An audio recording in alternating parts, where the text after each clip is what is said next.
So we're starting to wind down towards the end of July, but I'm so glad that you connected with us today and have stopped in. If you are over the age of 55, you've probably heard this phrase at least a time or two or more from a medical professional. That's pretty much what we can expect for somebody your age. I've heard it so much often in the past few years that sometimes I even hesitate to ask questions about my health just to avoid hearing that response one more time. Recently, though, I was on the receiving end of a similar statement that had me in stitches.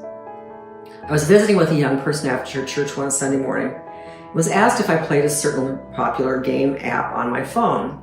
When I responded that I didn't, he said, "Well, old people like you should really play it because it helps with memory problems." It was all I could do not to snort as I laughed out loud. His frank and open honesty was a breath of fresh air, and an additional response from me was absolutely unnecessary at that point.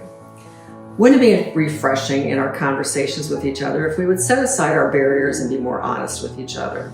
I'm not saying that we'd have to bare our souls and give up everything that's on our hearts, but when somebody asks how we're doing, instead of saying, "Great, fine, I'm okay," how about, "This week has been kind of rough for me. I'm kind of worried about having to move and do all that packing and sorting that will need to be done."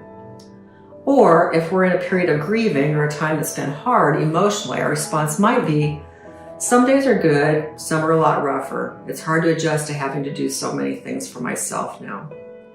It still wouldn't be necessary to go into any more detail than we prefer to share, but it might also open the door for a very heartfelt and meaningful conversation that could lead to offers of help, comfort, or prayers. In John's Gospel, Jesus told his disciples, "My command is this: love each other as I have loved you. Greater love has no one than this, to lay down one's life for his friends." This command that Jesus shared with them is for us as well. Part of being a follower of Jesus in a Christian community with others means that we look out for each other. We provide care and concern for those we worship and serve alongside. I've been witness to many acts of caring and love poured out on another person at Marian Methodist, and it's not done by professionals or those trained in any kind of special services.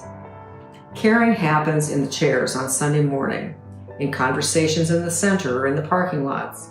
And I hear feedback all the time about the cards, phone calls, and words that have been spoken that meant so much at just the right time of need. As wonderful as all that is, we could stand to bump that up at just a notch and get more real, get more honest and open with each other. Let anyone else know when we need prayer or encouragement, and be ready to offer it when anyone shares what's on their heart. Let's keep those words of Jesus ever present in our minds so that we can share his love in big and loving ways. Have a fantastic week. Bye.